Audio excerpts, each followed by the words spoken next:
So, kick things off for us. This episode, as you've heard, is about moving beyond fragmented agency by agency interactions toward what's called seamless digital experiences. From Ping's, perspective here, talk a little bit about what a truly citizen-centric journey looks like. What are some of the first building blocks that an organization has to put in place to get this right? Well, it's true that a citizen-centric journey does provide a seamless experience for the user. And, we who support the public sector, we have a responsibility to our constituents to honor their time and to protect their identities. It really shouldn't be different for citizens than they experience in the commercial digital experience. We have to honor their level of comfort, meet them there, and we need to build a level of trust that encourages them to make use of all of the digital tools that we're providing. That means that we have to reduce friction by eliminating the barriers that could become obstacles to accomplish the tasks that they came to perform. These obstacles come in many forms, but here are a few areas that we can enhance the journey. Where anonymous access is adequate, login shouldn't be required. We should request a level of information that's necessary only for the task at hand. We need to elevate the security only when performing functions where digital risk is present. And we need to provide natural challenges that elevate that security. We do this by employing technology that provides invisible security that requires little or no participation from the citizen. The user experience should also be consistent across those agencies, and they should provide applications in a central place for them to manage their preferences and their own digital identities. All of this should be built on a foundation of verified trust. The age of sophisticated digital threats, including AI, deepfakes, and bots, it's essential to be absolutely certain that the digital identity is indeed the verified human user.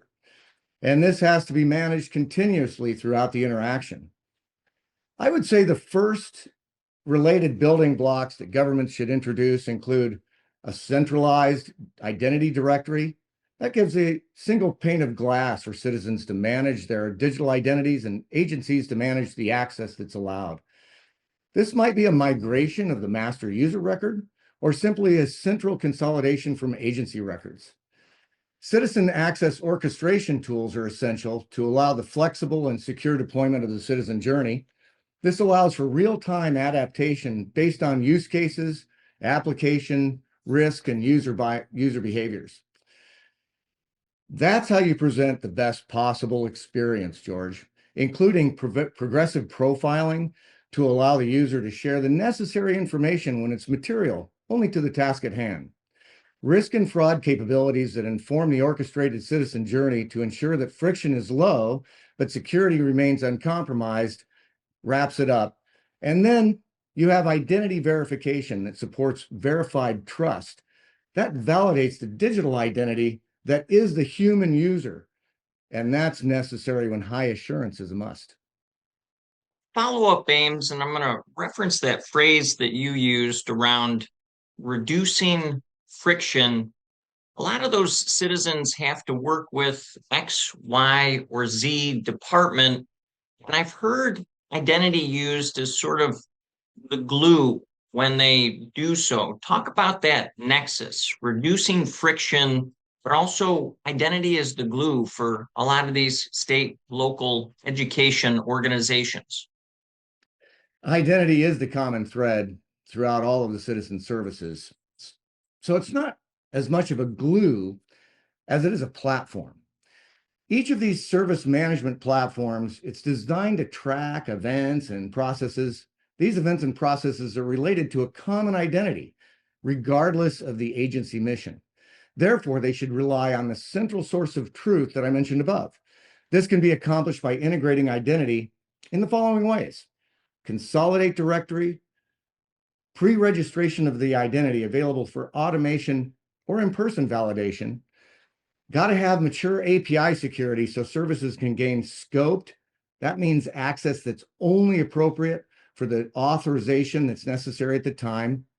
And it has to be scoped for identity verification to provide delegated access to other systems on behalf of the citizen being served, not as an independent external reference to the either system or other user that's trying to get that access.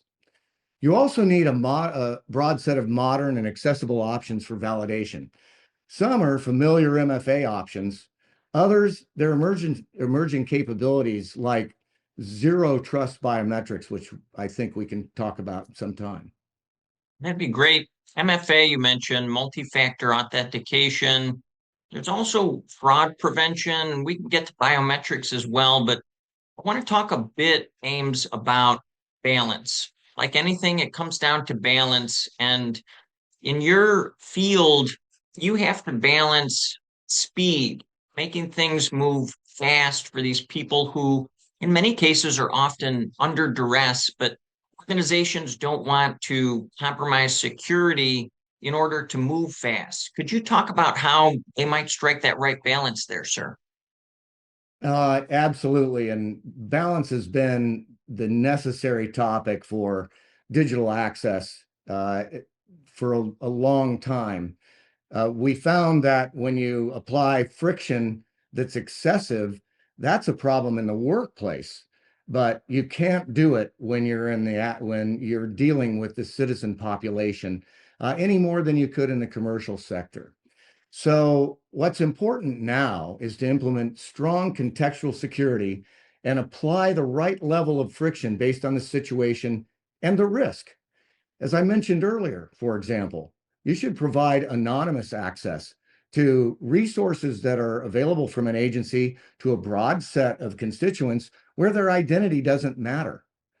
But if you onboard them early and correctly, and then use progressive techniques that I mentioned earlier, the citizen will have already created a baseline from which they can access the services.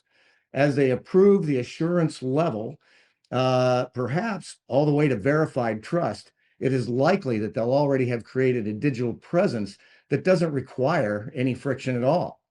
But for those services where risk is high, agencies need a broad set of options, as I mentioned before. And currently, the best and fastest is going to be biometrics. One area I want to lean into for a moment is the title of this program itself, Modern Platforms for Modern Communities. I mean, I don't have to tell you because you're out there traveling, meeting with these folks every week, every day in many cases. It's a really diverse community, unique challenges across the board. Some people use, your services on PCs, some use them on mobile devices.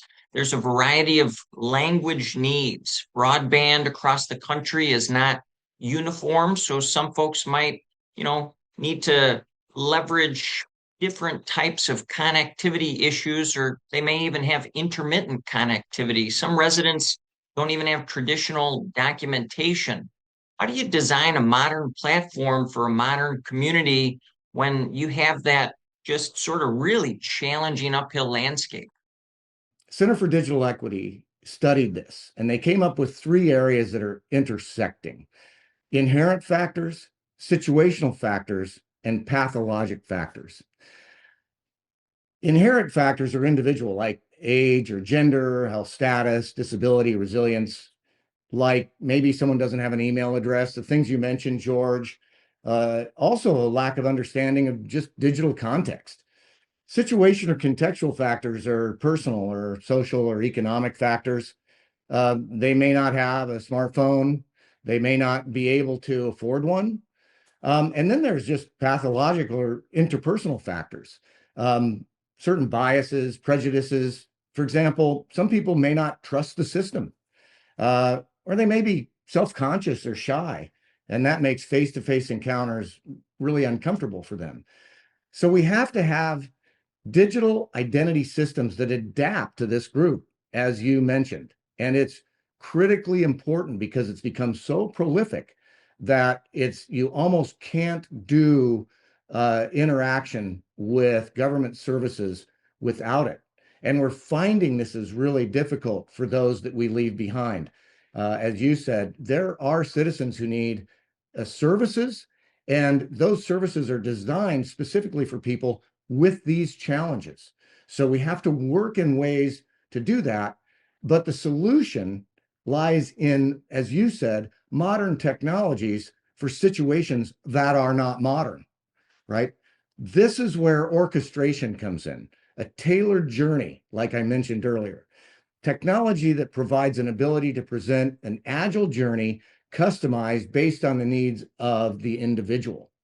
Then you provide a breadth of viable options for identity validation. These may not be modern options because not all citizens fall in the category where those options work for them. But modern design begins to form the basis for new options, like zero trust biometrics. Everyone has a face, and many have a camera already available, or one can be easily and economically provided.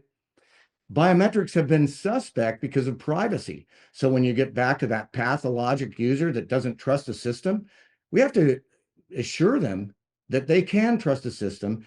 And with the ability to do zero knowledge biometrics, you can honor their privacy without the citizen surrendering their biometric data, and they can use it easily for identity assurance. This also is possible as we move down the road of digital credentials. But again, that doesn't work for everyone because if I have a credential, I have to have something that holds that credential. Today, it's usually some sort of a smartphone, although it might even be in your computer as those technologies merge. But if I don't have either of those, I may not have that digital credential. That's when we need intelligent response with modern technology that allows us to delegate that identity validation to a trusted source, someone else that this person knows. That trusted source may be a relative, might be someone that they know, it might be a caregiver, or it could be a state employee.